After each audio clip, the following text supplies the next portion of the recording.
Now, the third category that I mentioned was Video Village, which can kind of include a lot of things, but it doesn't need to be so complex, but it can get very complex when you get into more complex requirements and bigger shows. So the major things that I always think about with Video Village is your video switcher, if you need one.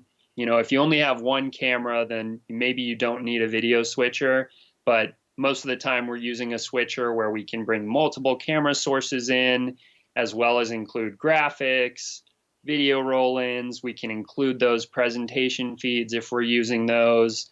So that's the video switcher.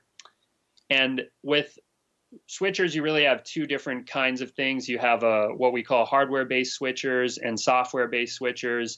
I won't get into talking about those because we can talk forever, but just know that typically when you use software-based switchers, which is a switcher that runs on a computer, you get a lot more functionality. You can do things like roll videos in, do graphics, and a lot of times you'll have encoding built right into the machine. So the encoder was something I mentioned that would be kind of the bare bones of your Video Village setup, because anytime you're live streaming, you need an encoder to send a stream out to the internet.